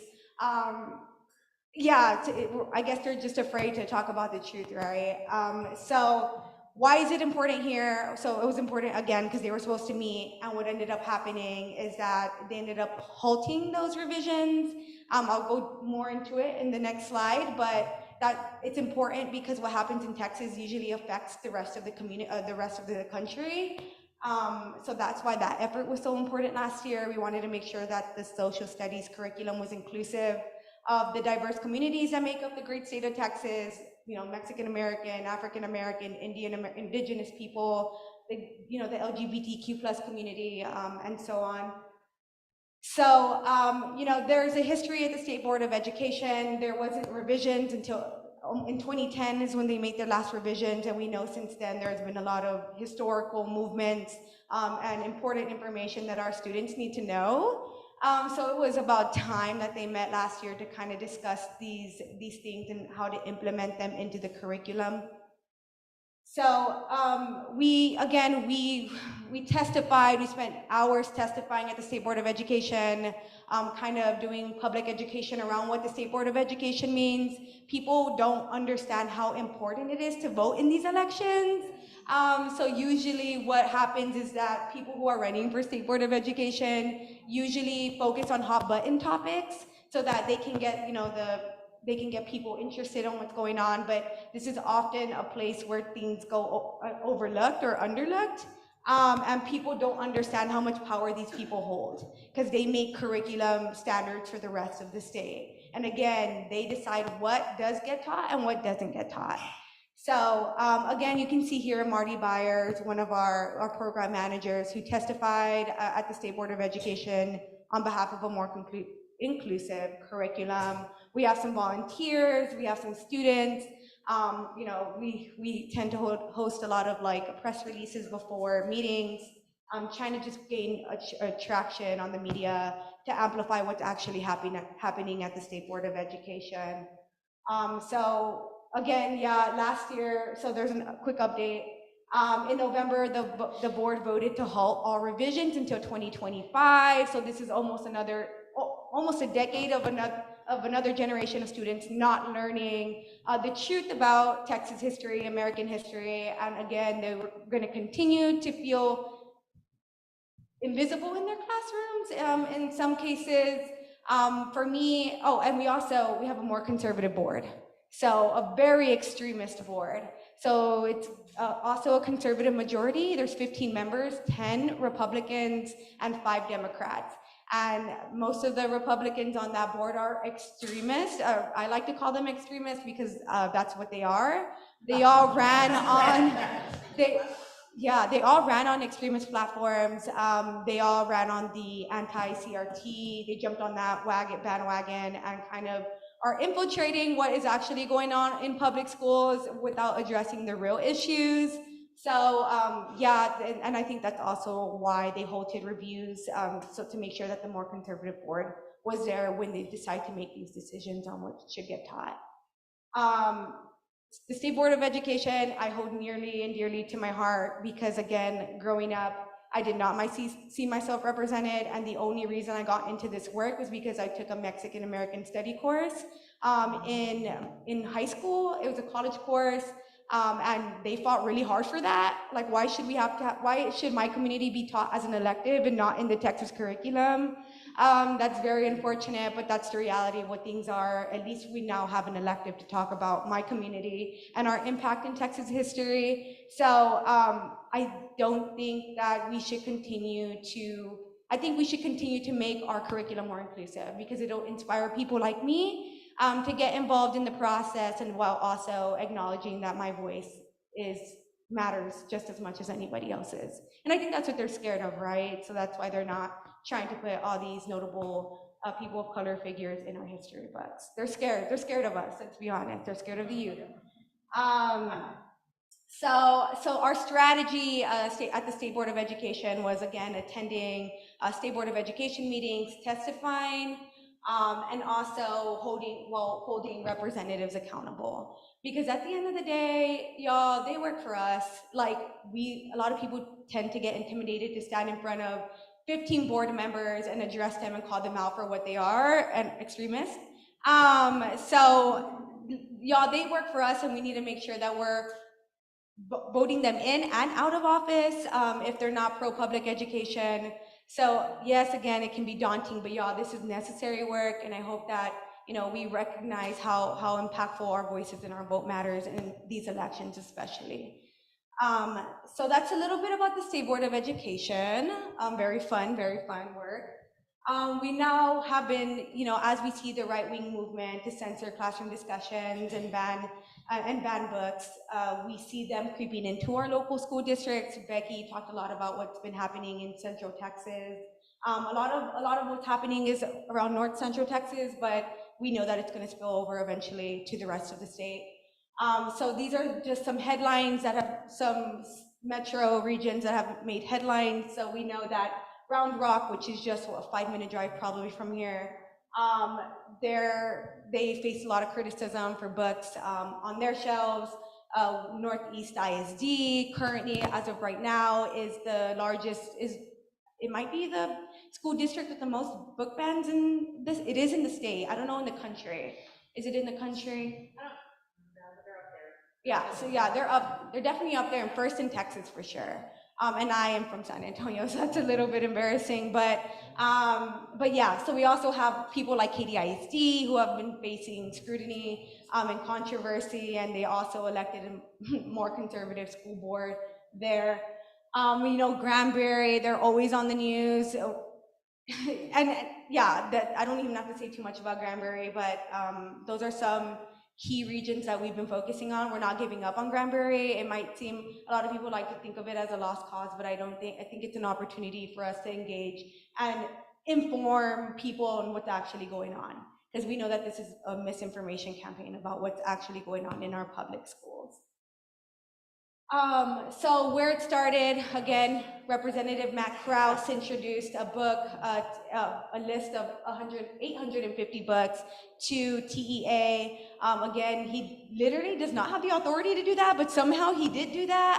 And, you know, a lot of principals and superintendents kind of followed lead, and that's how we're seeing all this happening in our local school boards. Again, Texas leads the nation in number of book bans. Again, I'm so embarrassed to say that. Like, I'm kind of embarrassed sometimes to say I'm a Texan, but it is what it is, and I'm here, and I'm gonna fight until I can't fight anymore.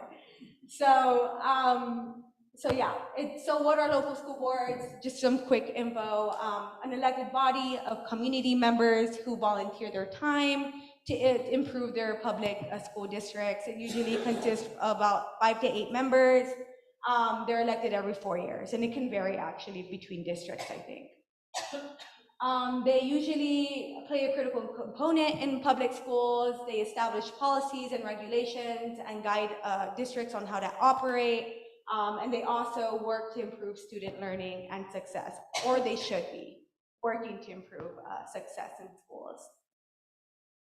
So what have we been doing here? We've been working as a watchdog to monitor what's going on across each district in Texas. We've identified about 20 school districts. I know there's probably more now, but 20 districts we've seen some activity going on there, whether it's book bans or, you know, firing teachers for talking about specific subjects such as race, gender identity, or sexual orientation.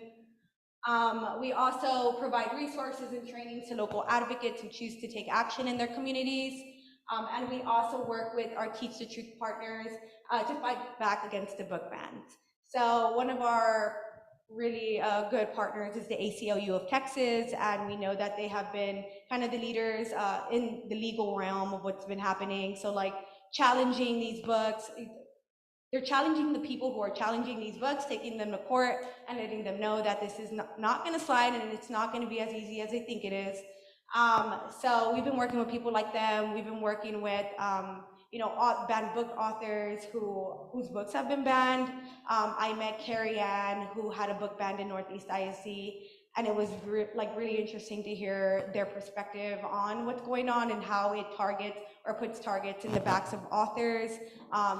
They end up getting like doxxed, and their books they can no longer sell books or are no longer invited to book events, and that's where most of them make their money. So that's kind of what we've been doing there. We currently are focusing on 4 local school districts right now. We've been working with Northeast ISD, Katy ISD. We've been working with, there's a lot of school districts, but yeah, too many schools, Keller ISD, McKinney ISD, to make sure that, you know, this advocates there have all the information they need to take action, and also just like being empowering, because a lot of these people are tired, and we need to make sure that in this movement we continue to work together and empower one another, because it can get really exhausting, but it's really rewarding to see the community come together for a collective good. So that's where we are. We attend several Pride events in these local school districts to build relationships with these people. And then, you know, for parents who are interested in taking action, we kind of give them the resources necessary to do so. And here's the fun part, our Texas legislature. We know that the Texas legislature is a predominantly or a majority Republican in both chambers, House and Senate. So we've seen a lot of ugly bills getting passed this session, getting introduced. And here's a few that we've been watching. We've been watching HB 900, which James Rep. Tallarico talked a little bit about. And this is a bad bill. This is a horrible bill because it restricts the access of information that children should be receiving while also restricting compelled speech for vendors. It creates like a bureaucracy of people who are involved in like this book review process, so it makes it longer for people to actually get these books. And I think that's what they want. They want to make the process harder, and then also, I know Becky mentioned, like people like Amazon are not going to want to sell books or distribute books because the process is just too hard. So that is a horrible bill that we've been kind of advocating against. We also have SB 15 and SB 763, kind of like separation of church and state bills. We have the 10 Commandments, which were talked about a little bit, so I won't go over that. And then we also have the chaplain bill, which is replacing school counselors with chaplains because they think that replacing, so we know how that is, it's horrible. I know, trust me. It's funny, but it's not. It's fun, it's not, It's like, we are focusing on the wrong issues.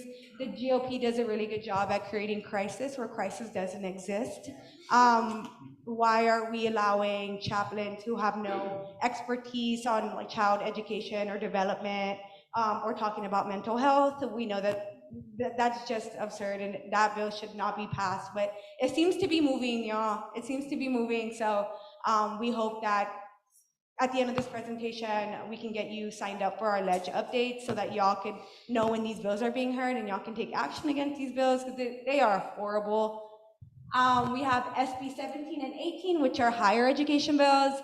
So 17, I believe it restricts or bans DEI, so diversity, inclusion, and equity and inclusion in higher institutions and programs. So people can actually get penalized for teaching about DEI. So this is just another way to kind of scare people from talking or steer them away from talking about the importance of diversity in our communities. We also have SB 18, which is eliminating tenure. We know that this is just a way for them to scare professors who are very passionate about this work, who have been longtime activists, and to get them from not talking about these issues anymore, because apparently they're indoctrinating kids, they're brainwashing college students, like college students don't know how to think and speak for themselves. So that's another bad bill. These bills are actually getting heard tomorrow, so if you all can, tomorrow at 8 a.m. It starts at 8 a.m. These bills are probably going to be heard around noontime just because of the more controversial bills, but we'll be out there, we'll be, signing people up to drop cards for those who can't stay to testify, to drop cards, and also kind of just like public education around this bill that's getting heard, because people don't know that these bills are going on. Again, HB 900, these are some books that have been being challenged, and I picked these books because they talk directly about the kinds of books they're trying to restrict from us. So the first book, It's Okay to Be a Unicorn, it is an elementary book, a picture book, that talks about, a unicorn who pretends to be a horse for growing up, and eventually they embrace to be their true selves.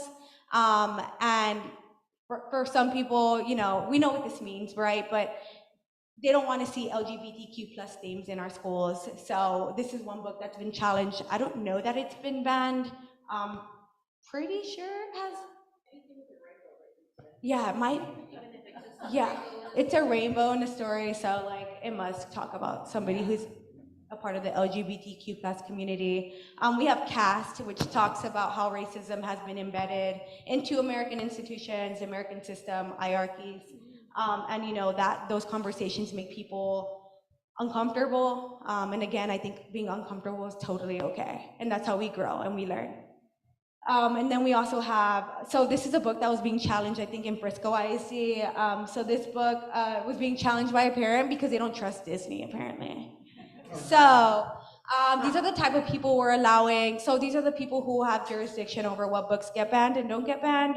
If we pass HB 900, because again, that language is so broad and vague that it leaves room to ban books that talk about sexual orientation, gender identity, and race, or the experiences of people of color in the US. So that's what I mean. Passing that bill will ban books just like Descendants, because people don't trust Disney, because apparently they have a woke agenda. So, or there have also been books that have been challenged because the author is an activist or is promoting some type of woke agenda. So that's the reality of what HB 900 will do and continue to do. I expect it to also ban books about people who look like me. So that's definitely not a bill that we want. It's a bill we want to make sure that doesn't get passed, but at this point, to be quite honest, they probably will, but hopefully what Rep says, Rep Talarico, is that under better circumstances with the amendments, the non-discrimination amendments. So our goal is here to make sure that we're building long-term relationships with people in the community. We're also creating a space for students and teachers and parents to share community while bringing communities together to fight back. So there are a lot of organizations, a lot of activists across the state that have been kind of fighting these battles alone. So our Teach the Truth Coalition wants to make it a space where everybody comes together instead of working in silos, working together to kind of further this movement, because we know that there's power in numbers. So the more people that we have in this movement, I think the better chances we have of getting things or making change in our communities. There are several things that you can do at the Texas legislature. You can drop cards. You just need to have a laptop or computer and sign on to the Capitol Wi-Fi. And it's very easy. I'll be there. So if y'all show up and you see me, come up to me and I will show you how to drop a card. Very self-explanatory. It's kind of like the public giving us their stance on a particular issue without actually being there and giving testimony. And you can also give testimony for folks who feel compelled to share their stories about how all these censorship bills affect them directly or indirectly, because we know that if they don't affect you, they affect somebody you know. It could be your neighbor, your friend, your nieces, nephews, your family members. So yeah, this issue doesn't have to affect you directly, but just know that your voice is also important in this fight. If you don't have a story, I know somebody close to you probably does, so feel free to also share and amplify those stories. We also do a lot of calls and phone banks, or phone banks and text banks, so I'm sure you guys are familiar with that process. And if you're not, we also provide you all with trainings to kind of to call your representatives and committee members who will be making the decision on whether or not to pass these atrocious bills. So yeah, I know I kind of went through this really quickly, y'all. I just didn't want to keep you guys any longer. But let me know what I can do for you. I wish I had a fancy QR code. I definitely forgot to slip that in, but if you want, we can definitely connect through Paula, who I'll reach out to after this, so I can send you our Teach the Truth landing page for those of you who feel compelled to get involved in local school district advocacy work. And then also, if you want to get involved in our ledge work, I know it's coming up to an end, but I think there's still opportunity for us to raise our voices, to amplify voices of those around us. And if you can do that by dropping a card, calling your representatives or your senators, and texting them, emailing them, I think that you still have the opportunity to do so. So I really hope that you guys take action. I want to reiterate what folks have been saying. Parents always have a choice, but I don't think that they should dictate what other parents choose to do for their kids. Again, nobody's trying to restrict the parents' voices in this fight. What we're trying to do is also make sure that we're not silencing communities that have been silenced forever, for so long, and that we're giving them a voice in this movement. So thank you so much for having me, and I hope to see you guys in the near future in the fight.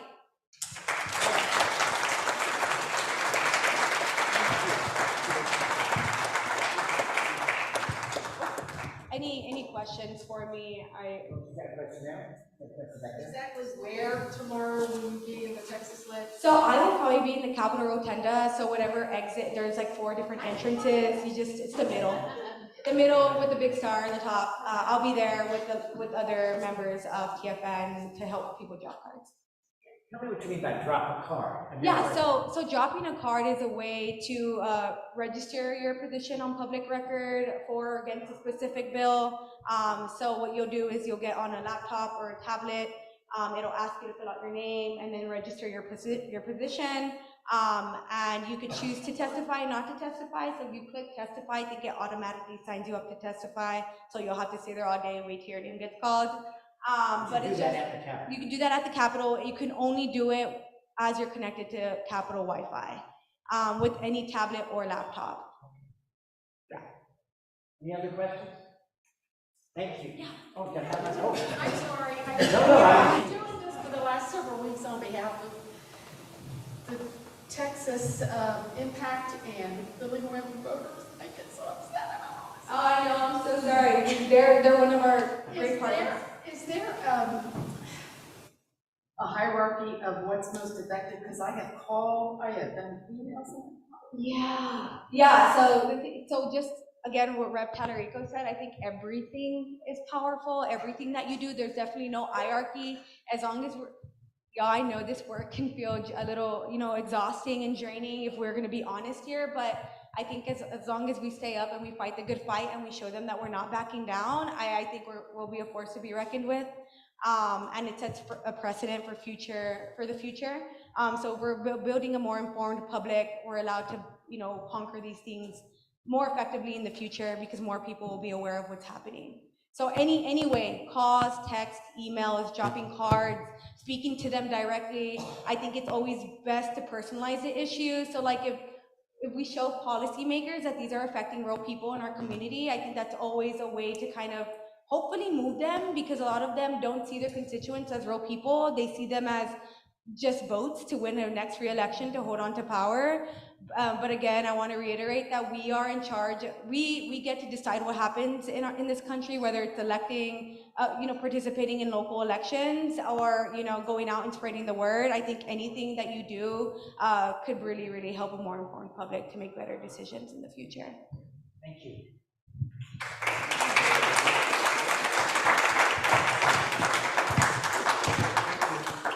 I love her energy and enthusiasm. You kept saying we want to share the ugly truths. So often we want to just rub, not talk about it. It's so important to do that. And the thing that you said that most got me, I'm almost passed out over there. Replacing school counselors with chaplains? Oh my God. Has anybody else? I never heard of that till this moment. That's horrible. Well, anyway, I may show up tomorrow. You may be seeing me tomorrow afternoon. That's the booth means who's going to take action. Well, we've had a great three great presentations.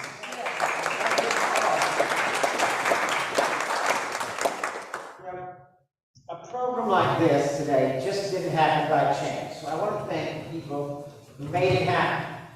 First, Paula Wrigley, Matt Hyland, Steve Langston, Mary Love, and Eileen Black.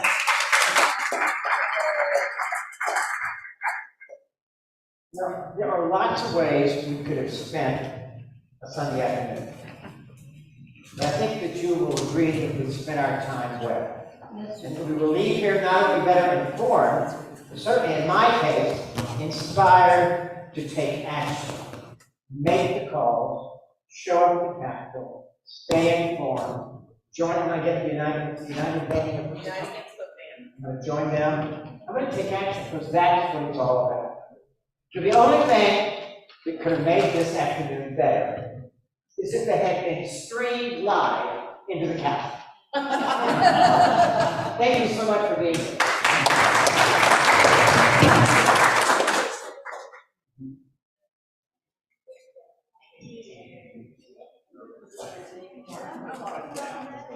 Thank